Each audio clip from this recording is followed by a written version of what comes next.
السلام علیکم ورحمۃ اللہ وبرکاتہ۔ الحمدللہ وکفیٰ والصلاۃ والسلام علی خاتم الانبیاء محمد مصطفیٰ احمد مجتبیٰ نور الخدا حبیبنا و حبیب رب کبریٰ وعلی آلہ و اصحابہ اجمعین۔ بسم اللہ الرحمن الرحیم۔ ناظرین، پروگرام الف لام میم کے ساتھ میں ہوں آپ کا میزبان میاں ثناء اللہ۔ آج ہمارے جو معزز فاضل مہمان میرے ساتھ تشریف فرما ہے، میں ان کا تعارف کروا دیتا ہوں۔ ہمارے پہلے مہمان ہیں پروفیسر ڈاکٹر علی اصغر چشتی صاحب۔ ڈاکٹر صاحب السلام علیکم۔ ڈاکٹر صاحب ماشاءاللہ ایک معروف ماہر تعلیم، عالم دین، سابق ڈین علامہ اقبال یونیورسٹی سے شعبہ علوم اسلامیہ اور عربک، اور سابق وائس چانسلر علامہ اقبال یونیورسٹی پروگرام میں تشریف لائے۔ میں آپ کو خوش آمدید کہتا ہوں۔ ناظرین، آج ہمارے دوسرے مہمان ہیں پروفیسر ڈاکٹر عبدالباسط مجاہد صاحب۔ ڈاکٹر صاحب السلام علیکم۔ ڈاکٹر صاحب ماشاءاللہ ایک معروف دانشور بھی ہیں، محقق بھی ہیں، اسکالر بھی ہیں، بین الاقوامی اسلامی یونیورسٹی کے ساتھ بھی آپ کی ایسوسیشن ایفیلیشن، لیکن آپ مستقل طور پر علامہ اقبال اوپن یونیورسٹی سے منسلک ہیں، تدریس کے فرائض انجام دے رہے ہیں۔ پروگرام میں تشریف لائے، میں آپ کو بھی خوش آمدید کہتا ہوں۔ ناظرین، آج ہماری گفتگو کا موضوع تو میں نہیں کہوں گا، سمجھتا ہوں کہ ہماری خوش نصیبی ہے کہ ہم جس روشن ستارے، جس عظیم الشان مینارہ نور کا تذکرہ کرنے کے لیے اللہ کی توفیق سے بیٹھے ہیں، وہ ہیں خلیفہ سوم، خلیفہ راشد سیدنا حضرت عثمان غنی رضی اللہ تعالیٰ عنہ۔ تو آپ کی شخصیت ہمہ جہت ہے، اس کا احاطہ کرنا اس مختصر پروگرام کے اندر ممکن نہیں ہے۔ صرف ہم آپ کے ایک خاص پہلو، جس کی وجہ سے آپ بہت ہی معروف ہوئے، جنہیں شرم و حیا کے پیکر کہا جاتا ہے، کہ آپ علیہ الصلوۃ والسلام کی ارشاد کے مطابق کہ عثمان سے اللہ کے فرشتے بھی حیا کرتے ہیں، تو آپ کے ایمان و حیا اس حوالے سے انشاءاللہ اللہ کی توفیق سے ہم کچھ باتیں کرنے کی سعادت حاصل کریں گے کہ سیدنا عثمان غنی رضی اللہ عنہ خلیفہ راشد، خلیفہ سوم کا شمار سابقون الاولون میں سے ہوتا ہے، کبار صحابہ میں سے تھے۔ اللہ کی خاطر، اس کے دین کی خاطر، اپنے ایمان کی پختگی کے ساتھ 2 مرتبہ اللہ کے لیے ہجرت کی، اس لیے ذوالہجرتین کہلائے۔ خاتم النبیین محمد کریم صلی اللہ علیہ وسلم کی 2 صاحبزادیاں یک بعد دیگرے، ان سے نکاح کرنے کا آپ کو شرف اور سعادت حاصل ہوئی۔ نبی صلی اللہ علیہ وسلم سے یہ قرابت کوئی چھوٹی بات نہیں ہے، اس کا کوئی بدل دنیا کے اندر نہیں ہو سکتا ہے، اور آخرت میں اس کی جو جزا ہے وہ اللہ کے پاس ہے۔ تو اس قرابت کی بنیاد پر ذو النورین کا لقب بھی آپ کو ملا۔ اللہ رب العالمین نے جس قدر مال عطا کر رکھا تھا، اسی قدر دل کے اندر ایک عنایت بھی عطا کر رکھی تھی۔ اللہ کی راہ میں اپنے مال کو بے دریغ خرچ کرنے کی بنیاد پر غنی کا لقب بھی آپ کو ملا۔ اور پھر نبی علیہ الصلوۃ والسلام نے اپنی حیات طیبہ میں جن 10 اصحاب کو جنت کی بشارت دی، جو عشرہ مبشرہ کہلائے، سیدنا عثمان غنی رضی اللہ تعالیٰ عنہ کا شمار بھی ان 10 صحابہ کے اندر ہوتا ہے۔ خلافت کی ذمہ داریاں، خلافت کا بوجھ جب آپ کے کندھوں پر آیا، تو اس قدر رقیق القلب ہونے کے باوجود، اس قدر زہد و تقوی اختیار کرنے والے، اللہ سے لو لگانے والے، اللہ کی مخلوق سے پیار اور محبت کرنے والے، اپنے اس میدان کے اندر بھی ایک چٹان کی طرح نظر آتے ہیں۔ فتوحات کا سلسلہ بھی جاری رہا۔ مورخین کے مطابق 50,000 مربع میل کا علاقہ آپ کے دور خلافت کے اندر فتح ہوا، مزید فتح ہوا، جو سلطنت اسلامیہ کے اندر شامل ہوا۔ اور پھر سب سے بڑا کام دیگر دینی خدمات کے حوالے سے، اور جو پوائنٹ میں نے اپنی گفتگو میں سعادت حاصل کی رکھنے کی، اس پہ مزید گفتگو ہمارے دونوں اسکالرز کریں گے۔ دینی خدمات، اور خاص طور پہ قرآن مجید فرقان حمید کا جمع کرنا، اور پوری امت کو ایک قرآن مجید کی تلاوت کے اوپر لے آنا، یہ ایسا عظیم الشان کارنامہ ہے سیدنا عثمان غنی رضی اللہ تعالیٰ عنہ کا کہ جو قیامت تک یاد رکھا جائے گا. اور میں سمجھتا ہوں کہ نبی علیہ الصلوۃ والسلام کے تمام صحابہ اور بالخصوص خلفائے راشدین ہمارے لیے روشن ستاروں کی مانند ہیں، اہل بیت میں جن کا شمار ہوتا ہے، سب کے سب. لیکن خاص طور پر سیدنا عثمان رضی اللہ عنہ جن کی شہادت کے بعد ایک خلا پیدا ہوا امت کے اندر جو آج تک پر نہیں ہو سکا اور شاید قیامت تک پر نہ ہو سکے. جن فتنہ گروں نے اس فتنے کو اٹھایا اور سیدنا عثمان رضی اللہ عنہ کی شہادت اس کے نتیجے میں واقع ہوئی، وہ آج تک ان کی نسلیں قیامت تک شاید اس پر کفِ افسوس ملتی رہیں اگر ان کے اندر ذرا بھی ایمان کی رتی ہو تو، کہ جو دراڑ امت کے اندر ڈالی وہ پوری نہیں ہو سکی اور امت افتراق و انتشار کا جو شکار ہوتی چلی آ رہی ہے اور قیامت تک میرے خیال میں یہ خلا پورا نہیں ہو سکتا. تو آج میرے خیال میں ہمیں اس دور کے اندر خاص طور پر سیدنا عثمان غنی رضی اللہ تعالیٰ عنہ جیسے اس ایمان کی اور بالخصوص اس حیا کی ضرورت ہے کہ جو معاشرے کو صحیح معنوں میں پھر ان خطوط پر لا سکتا ہے جو خطوط خاتم النبیین محمد کریم صلی اللہ علیہ وسلم نے اس امت کے لیے وضع کیے اور جن پر چل کر خلفائے راشدین نے، اہل بیت نے، صحابہ اکرام نے رضوان اللہ علیہم اجمعین نے اپنی زندگیوں کا ایک رخ متعین کیا اور امت کے لیے ایک سیدھی اور صاف راہ ہمارے لیے چھوڑی. میں گفتگو کا آغاز کرتا ہوں پروفیسر ڈاکٹر علی اصغر چشتی صاحب سے. ڈاکٹر صاحب، سب سے پہلے تو ہم سیدنا عثمان غنی رضی اللہ عنہ کے اگر قبول اسلام کے حوالے سے تھوڑا سا جان لیں، کیا فرمائیں گے آپ؟ بسم اللہ الرحمن الرحیم. اللہم صلی علی سیدنا محمد وعلی آل سیدنا محمد وعلی اصحاب سیدنا محمد. یہ جو آپ نے سوال کیا ہے تو اس سوال کے حوالے سے میں یہ کہنا چاہوں گا کہ سیدنا عثمان رضی اللہ تعالیٰ عنہ نے اسلام قبول کیا تو اس کی کئی جہات ہیں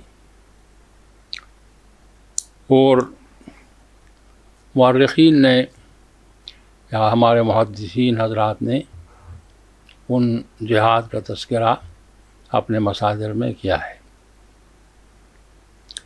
ایک تو بڑا اہم پہلو یہ ہے جو عام طور پر ہمارے ہاں بتایا نہیں جاتا کہ سیدنا عثمان رضی اللہ تعالیٰ عنہ کا تعلق آپ علیہ الصلوۃ والسلام کے ساتھ دیرینہ تعلق تھا. جی.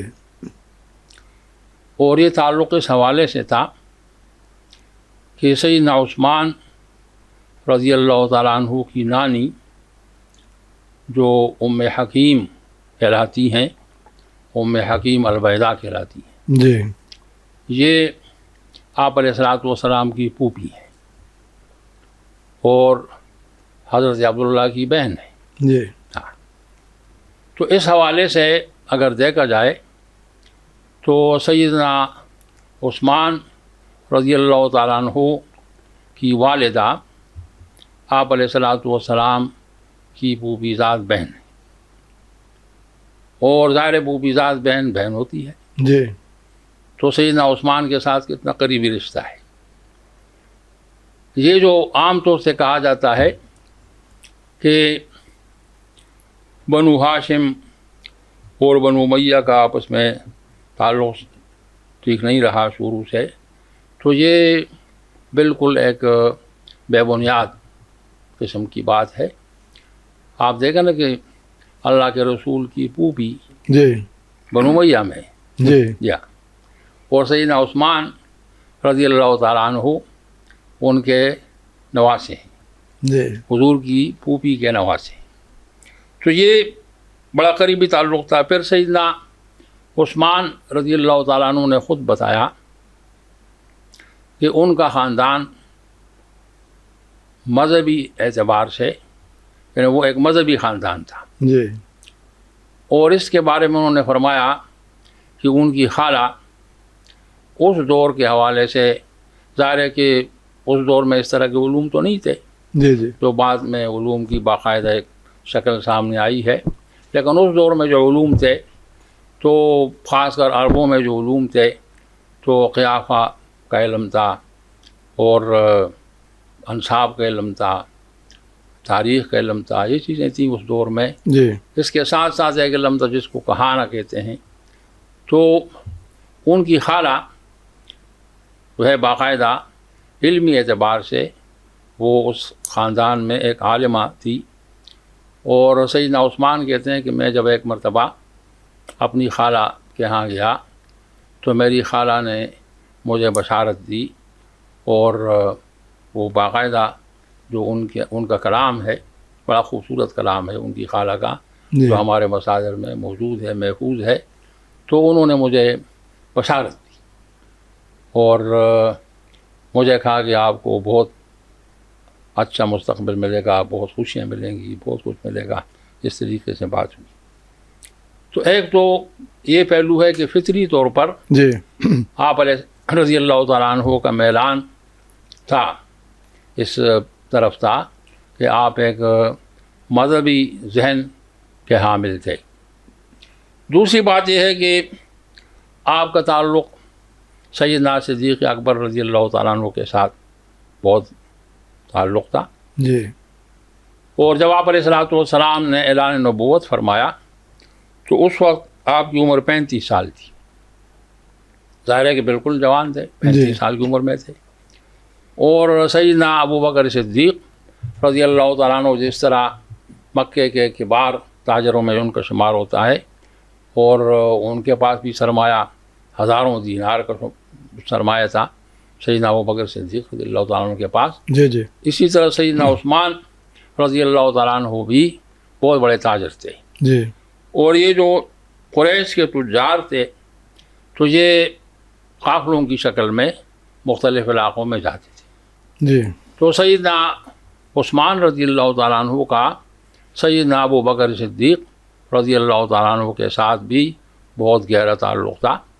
اور سیدنا ابو بکر صدیق رضی اللہ تعالیٰ عنہ چونکہ سب سے پہلے مشرف اسلام ہوئے جی تو تقریباً تمام مورخین نے یہ لکھا ہے اور محدثین نے بھی کہ شروع میں سیدنا ابو بکر صدیق رضی اللہ تعالیٰ عنہ کی دعوت پر کئی کبار صحابہ مشرف اسلام ہوئے جی اور ان میں سے سیدنا عثمان ہے. تو سیدنا عثمان رضی اللہ تعالیٰ عنہ خود کہتے ہیں جی کہ میں چوتھے نمبر پر مشرف اسلام ہوا ہوں. اللہ یعنی مجھ سے پہلے 3 صحابہ مسلمان ہوئے ہیں اور چوتھے نمبر پر میں مشرف اسلام ہوا ہوں.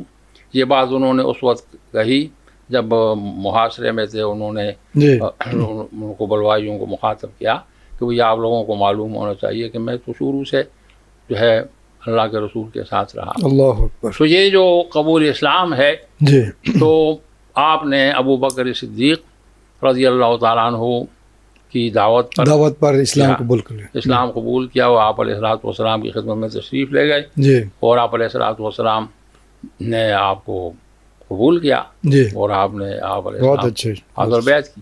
بہت اچھے. ڈاکٹر صاحب، ڈاکٹر عبدالباسط صاحب، جیسے ابھی چشتی صاحب نے آپ کے قبول اسلام کا تذکرہ کیا، ظاہر ہے اس کے بعد ایک مشکلات کا دور شروع ہوا اور نبی صلی اللہ علیہ وسلم کی اجازت سے صحابہ کرام نے ہجرت کی. حضرت عثمان رضی اللہ عنہ نے 2 مرتبہ ہجرت کی، حبشہ کی طرف ہجرت کی.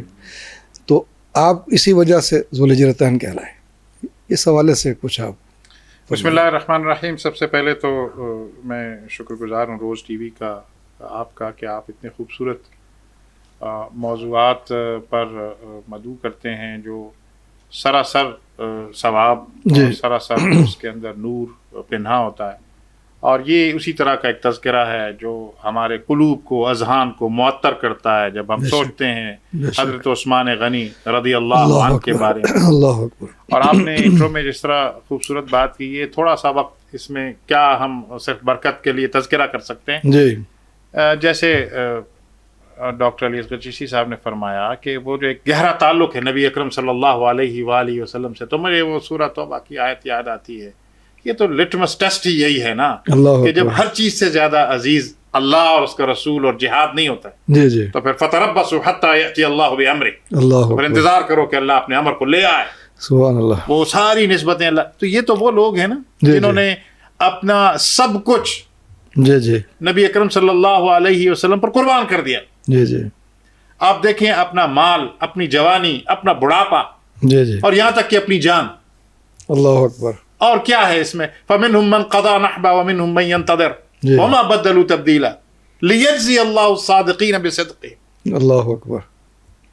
کچھ لوگ اپنی نظر پیش کر چکے، کچھ اس کے انتظار میں ہیں، جی اور اللہ تعالیٰ یقیناً سچوں کو ان کی سچائی کی جو ہے نا وہ جزا دینے والا ہے. بے شک. تو آج بھی آپ دیکھ لیں کہ حضرت عثمان غنی رضی اللہ عنہ، جی یعنی آج جس جگہ پر کتنے صحابہ جی جی وہاں پر مدفون ہیں، جی جی وہ جنت البقیع، اس کی زمین کس نے وقف کی ہے؟ اللہ اکبر. اور آپ دیکھیے کہ وہ برکات کا سلسلہ کیسے چلتا ہے. جی جی انہوں نے جو وہ باغ وقف کیا ہے جی جی آج بھی وہ ان کے نام سے ہے، اور اس کی کھجوریں پوری دنیا میں جا رہی ہیں. جی جی یعنی وہ جو صدقہ جاریہ ہوتا ہے نا وہ ایسے نظر آتا ہے ہمیں. اور کیا یعنی حضرت عثمان رضی اللہ عنہ کا جب آپ دیکھیں کہ انہوں نے جب سب کچھ تک دیا، تو یہی بات ہے کہ حضرت عثمان رضی اللہ عنہ کی جو یونیک خصوصیات ہیں. جی جی آپ نے جیسے کہا نبی کریم صلی اللہ علیہ وآلہ وسلم کا ارشاد ہے کہ میرے صحابہ نجوم کی مانند ہیں، ستاروں کی مانند، جس کی چاہو پیروی کرو. جی جی تو یہ ستارہ ایسا ہے جیسے آپ نے کہا عشرہ مبشرہ میں سے ہیں. حضرت صاحب نے کہا کہ وہ چوتھے نمبر پہ اسلام قبول کیا، خود فرما رہے ہیں. جی جی اور اس کے بعد کون سا ایسا موقع ہے آپ دیکھیں کہ وہ پانی کو وقف کرنا ہو، تبوک کا موقع ہو، جی ہزاروں کے حساب سے وہ سب کو دینا. یہ جو یونیکنس ہے نا، جی جی یہ ہمیں اپنے ناظرین اور بالخصوص نئی جنریشن جو ہے ان تک پہنچانے کی بات ہے کہ یہ جو الہیت ہے، یہ جو انفاق ہے، اور پھر اللہ کے راستے میں ہجرت. دیکھیں حدیث مبارکہ میں یہ جو انما الاعمال بالنیات حدیث ہم سب کو معلوم ہے، وہ طویل حدیث ہے مبارک. جی جی اور اس میں باقاعدہ کہا گیا کہ جس نے اللہ اور اس کے رسول کے لیے ہجرت کی تو اس نے اللہ اور اس کے رسول کے لیے ہجرت کی، اور وہ یہ لوگ ہیں. جی اور ان کو کیا اعزاز حاصل ہوا؟ دونوں ہجرتیں کی، دونوں ہجرتیں کی. یعنی حبشہ کی طرف بھی جی جی جب تنگی ہو گئی، جی جی جب وہ مکی دور اس حد تک پہنچ گیا تو اللہ کے حکم سے نبی کریم صلی اللہ علیہ وسلم نے کہا کہ اللہ کی زمین وسیع ہے. اللہ اکبر. اور پھر حبشہ کی طرف ہجرت کی. جی جی حبشہ کی طرف ہجرت کرنے کے بعد مدینہ کی بھی ہجرت کی. جی جی تو یہ جو ذو الہجرتین ہے، اللہ اکبر. یہ کسی اور کو وہ اعزاز اس طرح سے نہیں ملا. اللہ اکبر. اور یہ کیا ہے؟ یہ ایسا نہیں ہے کہ ایک دن میں ہوا. جی وہ جی. کس گود میں پلے بڑے، کس ماحول میں پڑے بڑے، اور اللہ. کس طرح کی. یہ دیکھیں انسان اپنی صحبت سے پہچانا جاتا ہے. جی جی نبی اکرم صلی اللہ علیہ وسلم پر جو سب سے پہلے ایمان لانے والے ہیں سابقون الاولون، وہ ان کے بہت قریب لوگ ہیں. جی بالکل بالکل. اور ان قریب لوگوں کا اسلام کے تربیت کا کا اعلان سطح. سے پہلے کا وہ کیسے پاکیزہ نفوس تھے. اللہ ان اکبر. پاکیزہ نفوس نے کن لوگوں کے ساتھ وقت گزارا ہوا تھا. جی ابوبکر صدیق رضی اللہ عنہ، وہ بے شک. دوستیاں. تو آج جو ہمارا معاشرہ ہے، آج جو ہم دوستیاں پالتے ہیں، آج جو ہم تعلق پالتے ہیں، آج جو ہم پروفیشنل تعلق رکھتے ہیں، جی. تو یہ جو مینارہ ہائے نور ہیں، جی جی. یہ بھی تو دیکھیں نا کہ صحبت سالے تورا سالے کنت، جی صحبت تالے تورا تالے کنت. بہت اچھا. جس کے پاس بیٹھتا ہے ویسی خوشبو آتی ہے. تو حضرت عثمان رضی اللہ عنہ سے نبوت کی خوشبو میں معطر ہوئے جی. اس ماحول سے اٹھنے والے، اور اللہ کے ہاں ان کا کیا مقام ہے کہ نبی کریم صلی اللہ علیہ وسلم اللہ فرما رہے ہیں کہ عثمان سے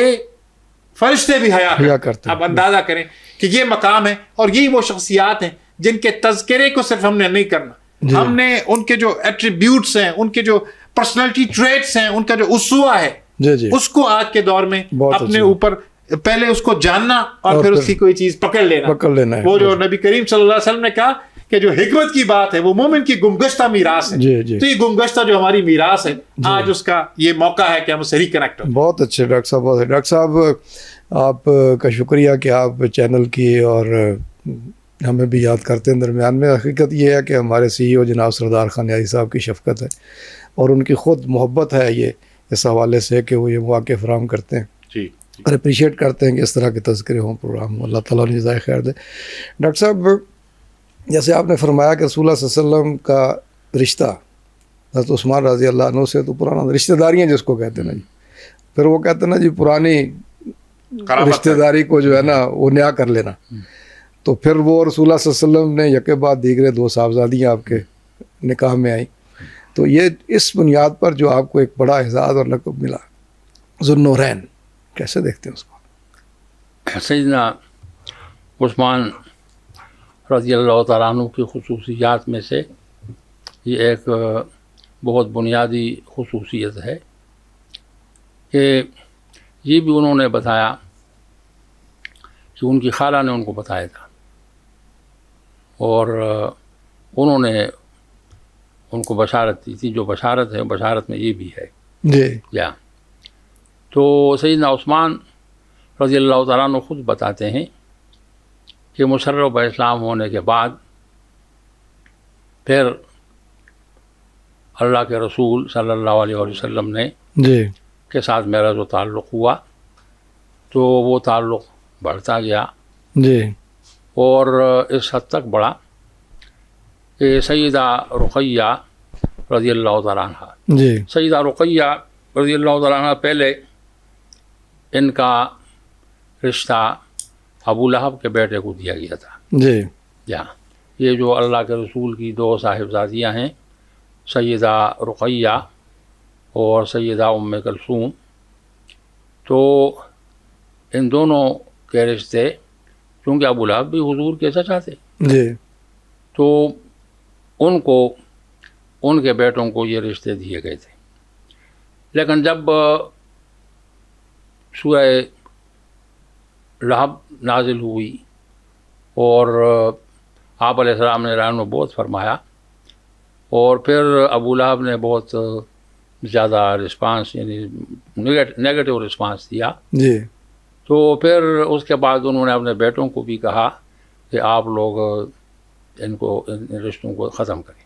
جی تو انہوں نے ظاہر ہے کہ باپ کی بات مانی اور رشتوں کو ختم کیا. جی تو سیدہ رقیہ رضی اللہ تعالیٰ عنہ کا رشتہ اللہ کے رسول صلی اللہ علیہ وسلم نے سیدنا عثمان رضی اللہ تعالیٰ عنہ کو دیا. جی اور آپ علیہ السلام، آپ رضی اللہ تعالیٰ عنہ نے جو پہلی ہجرت کی ہے حبشہ کی، تو اس وقت سیدہ رقیہ آپ کے ساتھ تھی. جی حبشہ کی طرف جو پہلی ہجرت ہے تو اس کے بارے میں بھی اللہ کے رسول نے یہ فرمایا کہ یہ جو ہے پہلی ہجرت ہے جی ایک جوڑے کی، ایسے جوڑے کی جو توحید کی بنیاد پر جی جہاں ہجرت کر رہے ہیں. تو دونوں نے ظاہر ہے کہ اس موقع پر بھی اگر دیکھا جائے تو جو ہجرت ہوئی ہے حبشہ کی طرف، اس میں سیدنا جعفر طیار رضی اللہ تعالیٰ عنہ کے علاوہ باقی تقریباً تمام زیادہ تر جو اس ہجرت کے شرکاء ہیں تو اس میں میجارٹی بنو امیہ کی ہے. جی تو سیدنا عثمان رضی اللہ تعالیٰ عنہ اس ہجرت میں رہے، اور سیدہ رقیہ رضی اللہ تعالیٰ عنہ ان کے ساتھ رہی، اور یہ جا کر حبشہ میں رہے. پھر کچھ عرصے کے بعد جب یہ معلوم ہوا کہ مکہ میں حالات تبدیل ہو گئے ہیں، جی تو یہ اور بھی کئی صحابہ واپس آئے مکہ، اور یہ دونوں بھی آئے تھے. لیکن مکہ کے قریب آ کر ان کو معلوم ہوا کہ حالات تبدیل نہیں ہوئے، جی بلکہ وہ اسی طرح کے حالات ہیں، بلکہ اس سے بھی زیادہ خراب ہو گئے ہیں. تو پھر یہ دوبارہ حبشہ تشریف لے گئے، اور حبشہ میں یہ رہے. پھر ان کی ہجرت وہاں سے جو ہوئی ہے حبشہ سے، تو پھر وہ مدینہ منورہ ہوئی ہے. جی تو اس اعتبار سے سیدہ رقیہ رضی اللہ تعالیٰ عنہ پھر جب یہ مدینہ تشریف لائے، جی اور مدینہ میں پھر وہاں ان کی طبیعت خراب ہوئی، اور طبیعت جو ہے تاریخ کے مصادر میں کہ چیچک کی بیماری ہوئی تھی، چیچک کی بیماری سے متاثر ہوئی تھی. تو بہرحال وہ چیچک کی بیماری بڑھ گئی، اور پھر غزوہ بدر کے موقع پر ایسا ہوا کہ غزوہ بدر کے موقع پر وہ ان کی طبیعت کافی خراب تھی. جی تو اللہ کے رسول نے سیدنا عثمان رضی اللہ تعالیٰ عنہ کو اور سیدنا اسامہ بن زید رضی اللہ تعالیٰ عنہ دونوں کی ڈیوٹی لگائی کہ وہ جو ہے سیدہ رقیہ کی تیمارداری کریں، ان کی خدمت کریں جی اور دونوں غزوہ بدر میں شریک شمار ہوں گے جی اور اس لیے پھر غزوہ بدر میں دونوں کو شریک کیا گیا۔ تو یہ سیدہ رقیہ رضی اللہ تعالیٰ عنہ ظاہر کچھ بیماری میں ان کا انتقال ہو گیا۔ اس کے بعد پھر سیدہ ام کلثوم رضی اللہ تعالیٰ عنہ، جی تو سیدہ ام کلثوم کے بارے میں یہ آتا ہے کہ ان دنوں میں سیدہ حفصہ رضی اللہ تعالیٰ عنہ بھی بیوہ ہو گئی تھی جی اور سیدنا عمر رضی اللہ تعالیٰ عنہ کی خواہش تھی کہ سیدہ حفصہ کو وہ سیدنا عثمان کے نکاح میں دیں، جی لیکن جب انہوں نے مشورہ کیا اللہ کے رسول سے تو آپ علیہ الصلوۃ والسلام نے فرمایا کہ ایسا کرتے ہیں کہ سیدہ حفصہ کو میں اپنی زوجیت میں لے لیتا ہوں اللہ اکبر، اور ام کلثوم کو سیدنا عثمان کی زوجیت میں دے دیتا ہوں۔ اللہ اکبر، تو یہ فیصلہ حضور نے فرمایا جی اور اس طریقے سے ام کلثوم رضی اللہ تعالیٰ عنہ سیدنا عثمان رضی اللہ تعالیٰ عنہ کی زوجیت میں آئی، اور بعد میں جب سیدہ ام کلثوم کی بھی طبیعت خراب ہوئی اور ان کا بھی انتقال ہوا تو پھر اللہ کے رسول نے صحابہ کرام کو مخاطب کر کے فرمایا کہ سیدنا عثمان کو اس وقت پھر ضرورت ہے، میری بیٹیوں میں اب کوئی بیٹی نہیں ہے، جی اگر میری 100 بیٹیاں ہوتی تو میں اللہ ان کو دیتا، لیکن میری اب اور کوئی بیٹی نہیں ہے، جی تو آپ لوگ جو ہے ان کو رشتہ دیں اور یہ بڑا بابرکت رشتہ ہوگا۔ تو یہ جی اس حوالے سے آپ ذو النورین کہلاتے ہیں، اور یہ تاریخ میں واحد شخصیت ہے جی سیدنا عثمان کی کہ جن کے گھر میں ایک نبی کی 2 صاحبزادیاں ان کے نکاح میں رہیں اور ان کی زوجیت میں رہیں۔ جی ناظرین، سیدنا عثمان غنی رضی اللہ عنہ کی شخصیت جیسے میں نے پہلے عرض کیا، ہم اجے شخصیت، آپ کے ایمان، آپ کے حیا، آپ کے غنی ہونے کے حوالے سے جتنے تذکرے کریں وہ کم ہیں۔ سعادت کے چند لمحات ہیں جو اللہ نے نصیب کیے ہیں، اس پہ یہ گفتگو کا سلسلہ جاری رہے گا۔ ایک چھوٹا سا وقفہ لیتے ہیں، وقفے کے بعد پھر حاضر ہوں گے، ہمارے ساتھ رہیے گا۔ جی ناظرین، وقفے کے بعد پھر آپ کی خدمت میں حاضر ہیں، اور آج ہمارے لیے بڑی سعادت کی بات ہے کہ ہم خلیفہ سوم، خلیفہ راشد سیدنا حضرت عثمان غنی رضی اللہ عنہ کی شخصیت کے حوالے سے، بالخصوص آپ کے حیا اور ایمان کے حوالے سے چند تذکرہ کرنے کی سعادت حاصل کر رہے ہیں۔ جو جملے ہم ادا کر رہے ہیں اللہ تعالیٰ نے قبول فرمائے، اور ہمارے لیے ہمارے آنے والی نسلوں کے لیے روشنی کا مینارہ بنائے، جیسے ڈاکٹر باسط صاحب نے کہا کہ ہم اس نور کو لے کر کے چلیں تو انشاءاللہ دنیا میں بھی کامیابیاں ہیں اور آخرت میں بھی کامیابیاں ہیں۔ ڈاکٹر عبدالباسط صاحب، ایک حصہ نبی صلی اللہ علیہ وسلم کے ساتھ، رسول اللہ صلی اللہ علیہ وسلم کے ساتھ حضرت عثمان رضی اللہ عنہ کا وہ رہا کہ جو رسول اللہ صلی اللہ علیہ وسلم حیات تھے، اور آپ لمحہ بلمحہ، قدم بقدم آپ کے ہم رکاب ایک طرح سے رہے۔ جیسے غزوہ بدر میں ڈاکٹر صاحب نے کہا کہ آپ کی اہلیہ کی طبیعت کی خرابی کی وجہ سے آپ کو خود نبی صلی اللہ علیہ وسلم نے وہاں چھوڑا اور ان کو بدری صحابہ کے اندر شامل فرمایا، اس لیے کہ ڈیوٹی خود لگائی تھی۔ اور پھر اس طرح سے آپ کی دنیا سے رخصت ہونے کے بعد بھی سیدنا بکر صدیق رضی اللہ عنہ، حضرت عمر رضی اللہ عنہ کے ساتھ ان کی ایک طرح سے جس کو کہہ لیے کہ مشیران خاص میں سے تھے، جو یعنی کور ٹیم جس کو کہہ لیں اس کے اندر شامل تھے۔ کہ حضرت عمر رضی اللہ عنہ کی شہادت کے بعد خلافت کا بار پھر آپ کے اوپر آ گیا۔ آپ بہت رقیق القلب تھے، بہت ہی نرم مزاج تھے، مشہور تھے، اور حضرت عمر رضی اللہ عنہ کی شہادت کا سانحہ بذات خود ایک بہت بڑا سانحہ تھا۔ ڈاکٹر صاحب، میں اس پہ کئی دفعہ کہہ چکا ہوں کہ یہ جو پہلا خود کش حملہ تھا جو خلیفہ دوم پہ کیا گیا، اس کی کوئی تاریخ دانوں نے کوئی پتہ نہیں، کوئی انویسٹیگیشن جس کو کہہ لیں، کوئی کی ہے یا نہیں کی ہے۔ مجھے یہ لگتا ہے کہ وہ پلانٹڈ تھا، وہ ایسے نہیں تھا کہ ہو گیا، اس لیے کہ جتنے مکار دشمن تھے، جتنی سلطنتوں کو فتح کیا گیا تھا، وہ سب حضرت عمر رضی اللہ عنہ کو ایک ایسا نشان سمجھتے تھے کہ جب تک یہ باقی ہیں اس وقت تک ہمارا کوئی سروائیول نہیں ہے۔ بہرحال خیر وہ الگ موضوع ہے، اس پہ بات کریں گے انشاءاللہ۔ تو خلافت کی ذمہ داریاں کندھوں پر آنے کے بعد پھر آپ کا عزم و استقلال، کس طرح سے آپ دیکھتے ہیں؟ جی یہاں میاں صاحب میں ایک بات کا تذکرہ کرتے ہوئے خلافت کی طرف آتا ہوں. ایک بہت اہم پہلو ہے حضرت عثمان رضی اللہ عنہ کا، وہ یہ ہے کہ آپ دیکھیں صلح حدیبیہ، جی صلح حدیبیہ ہے، اور صلح حدیبیہ جس کا تذکرہ قرآن میں موجود ہے، جی تفصیل کے ساتھ موجود ہے. جی جی یہ جو مقام بلند حضرت عثمان رضی اللہ عنہ کو ہے، کیا یعنی میں کہتا ہوں کہ آسمان بھی یعنی دیکھ رشک کر کرے شخصر اور فخر محسوس کرتا ہوگا، جی اور زمین بھی کہ اس پر حضرت عثمان رضی اللہ عنہ جیسے جی جی برگزیدہ اللہ کے بندے جو ہے نا چلتے پھرتے رہے. آپ دیکھیں کہ یعنی تفصیل سے بات کرنے کا موقع نہیں ہے، یہ اختصار سے یہ کہ نبی کریم صلی اللہ علیہ وآلہ وسلم نے حضرت عثمان کو بھیجا کہ آپ ذرا جا کے نیگوشیٹ کریں، چونکہ بنو امیہ وہاں پر جو ہے نا اس وقت اقتدار میں ہیں. جی آپ گئے اور آپ کو واپس آنے میں دیر ہوئی.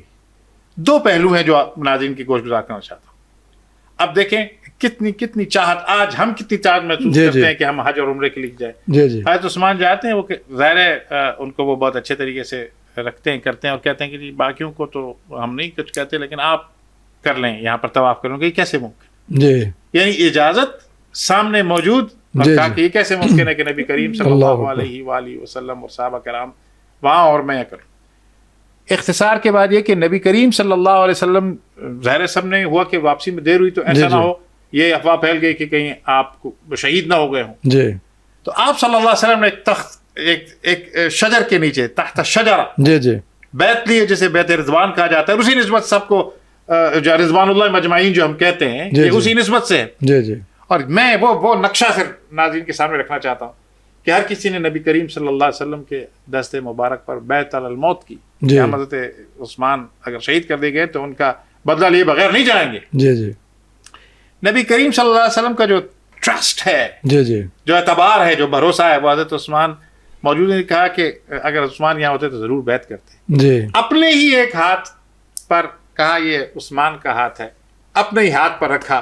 اور جو قرآن کہتا ہے ید اللہ فوق ایدیہم، ان سب بیعت کرنے والوں کے اوپر اللہ کا ہاتھ، اللہ کا ہاتھ. تو آپ دیکھیے کہ نبی کریم صلی اللہ علیہ وسلم نے اپنے ہاتھ کو عثمان کا ہاتھ کہا، کسی اور کا نہیں کہا. بے شک یہ ساری باتیں تھیں. اور آپ دیکھیں کہ حضرت عمر رضی اللہ عنہ کا جو مقام بلند ہے جی جی وہ یہ ہے کہ نبی کریم صلی اللہ علیہ وسلم نے فرمایا میرے بعد کوئی نبی نہیں ہے، اگر ہوتا تو یہ ہوتا. جی اب دیکھیں آپ کی بات اپنی جگہ پر بہت اہم ہے، لیکن وہ ایک اور بڑی بحث ہے. حضرت عمر رضی اللہ عنہ نے ایک کمیٹی تشکیل دی، جی 6 لوگوں کی کمیٹی، اور ان کو کہا کہ انہوں نے ڈیسائیڈ کرنا ہے، جی اور یہ اس وقت تک اٹھیں گے نہیں جب تک ڈیسائیڈ نہ کریں. بے شک. اور یہ ایک اہم نقطہ اسی موقع کا وہ کیا ہے کہ کہا کہ عبداللہ بن عمر اس مشورے میں شریک ہوں گے، لیکن ڈسکوالیفائی کر دیا کہ میرا بیٹا ہے، یہ خلیفہ نہیں بن سکتا.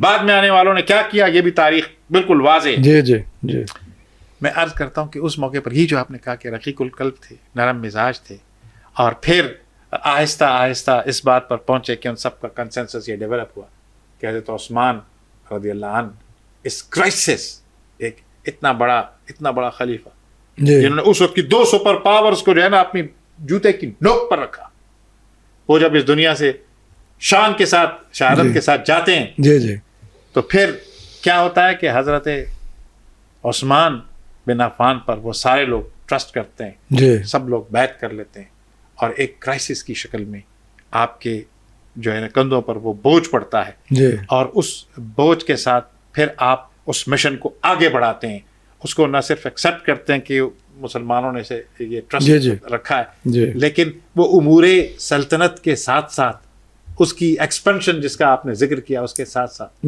ایک بات جو مجھے آپ کو ناظرین کو سب کو اپنے ساتھ باندھ لینی چاہیے وہ تعلق بالقرآن ہے. جی کہ اس ساری ذمہ داریوں کے باوجود آپ کے سینے میں بھی قرآن، آپ جامع القرآن بھی، اللہ اکبر. اور پھر دیکھیں نا کہ پھر اللہ نے یہ کیا کیا کیا کیا کیا شان ہے. یعنی آدمی حیران رہ جاتا ہے کہ کیا بات چھوڑے اور کیا کرے کہ جب آپ شہید بھی ہوتے ہیں. جی جی اس وقت ذکر کروں کہ کس آیت مبارکہ پر اللہ آپ کا خون گرتا ہے، فَسَيَكْفِيكَهُمُ اللَّهُ. اللہ اکبر.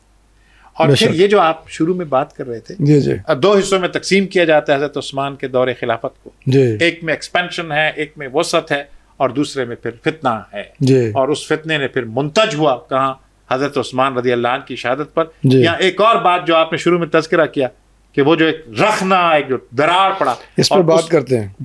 وہ بھی ساری آپ کی جو شخصیت ہے اس شخصیت کو گویا وہ ایک عروج پر پہنچ کر اس پہ الگ سے آپ سے بات کرتے ہیں.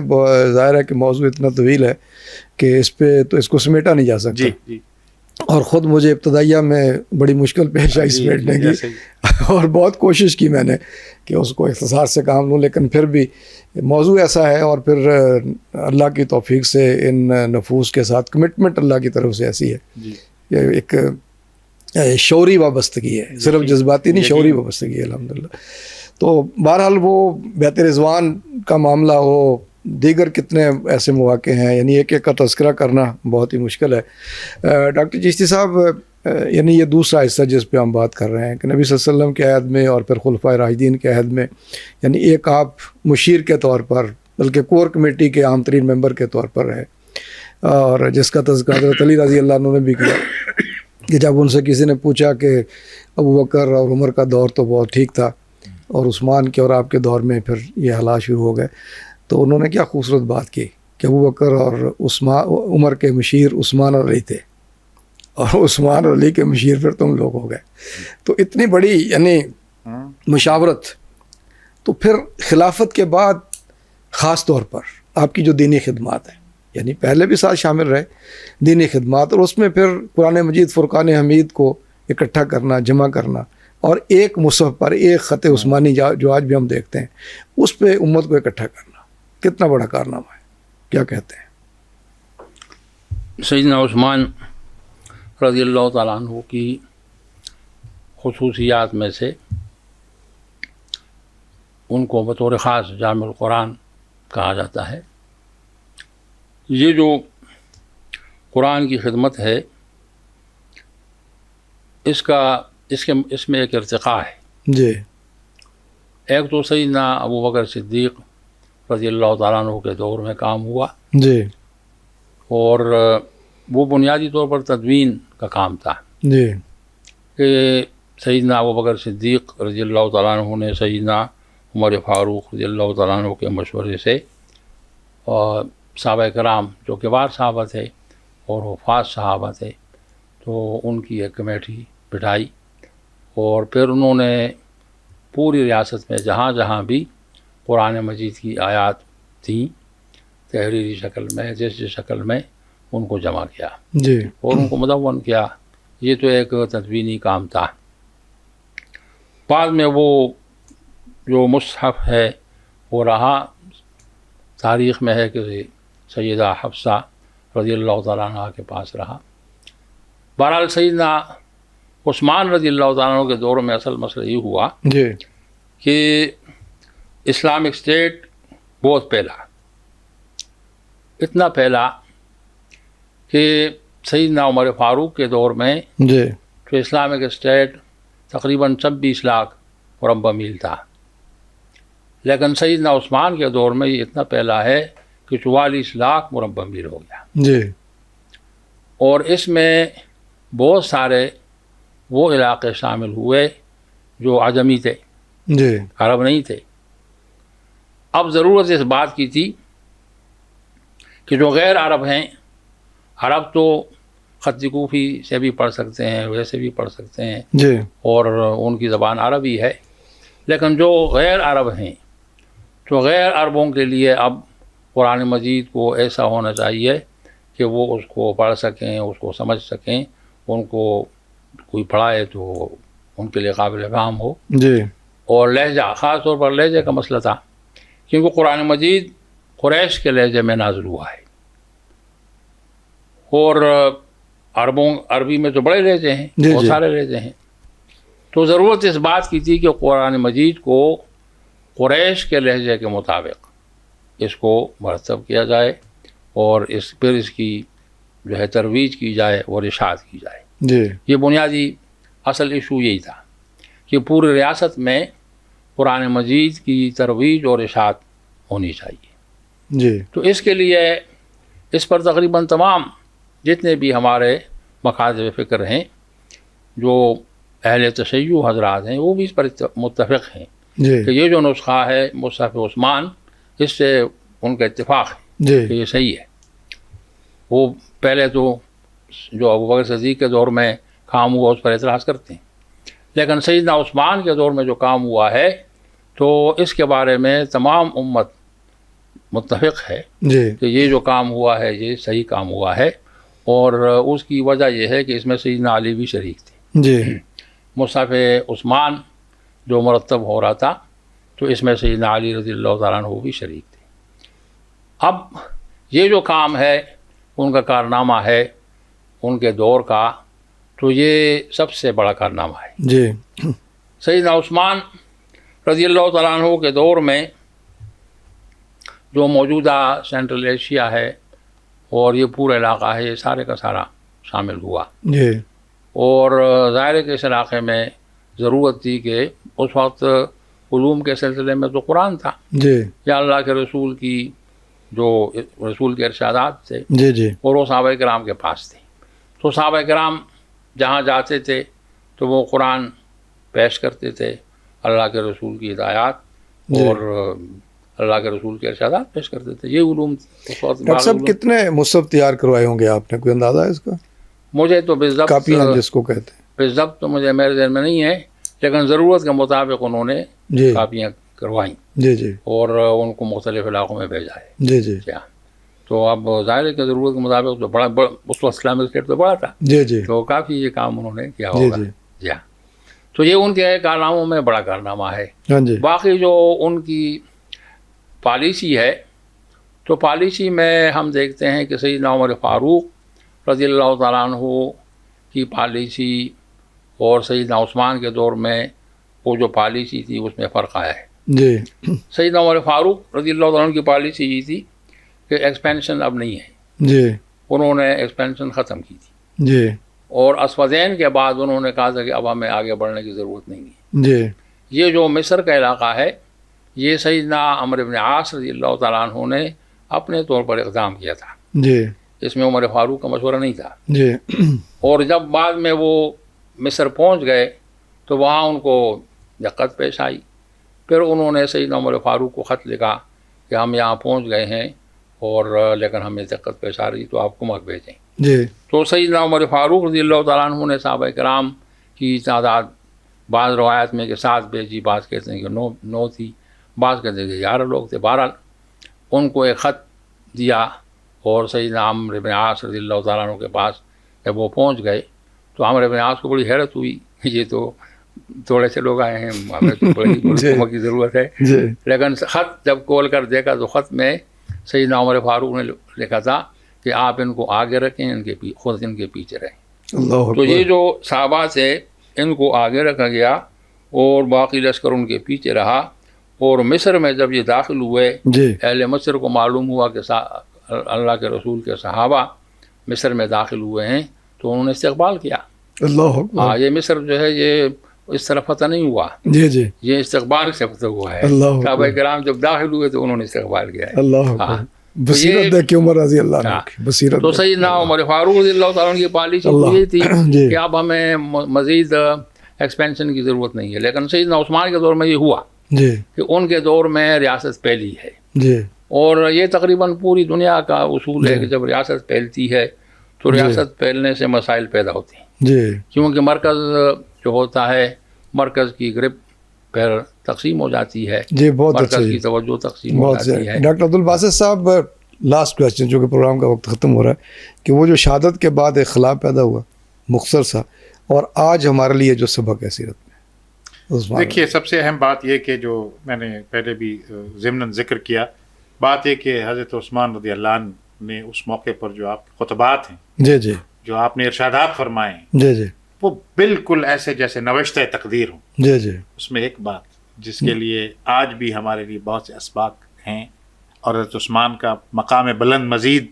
بلند محسوس ہوتا ہے، وہ کیا ہے؟ آپ نے ظاہر ہے کہ اس وقت شام سے بنو امیہ ان کا یہ خیال تھا کہ ہم اپنے لشکر بھیجتے ہیں اور یہ آپ کا محاصرہ ختم کراتے ہیں۔ جی جی تو حضرت عثمان کو اللہ کے رسول صلی اللہ علیہ وسلم اور ان کی امت کس قدر عزیز تھی، جی جی آپ نے انہیں تو متنبع کیا کہ اگر تم نے مجھے مار ڈالا جی جی تو پھر نہ تم کبھی اکٹھے نماز پڑھ سکو گے جی جی نہ کبھی اکٹھے جہاد کر سکو گے. جی اور انہوں نے اس بات کو پسند نہیں کیا کہ میری خلافت کی وجہ سے جی کسی ایک مسلمان کا بھی جو ہے نا وہ لہو گرے, جی بے شک اور اس پر اپنی جان کو قربان کر دینا انہوں نے قبول فرمایا. جی تو اس میں کیا ہے, مقدم کیا چیز ہونی چاہیے؟ جی وہ انڈیویجول ہو, وہ ریاست کے اعتبار سے ہو, جی وہ سربراہ مملکت کے اعتبار سے, وہ کیا ہے؟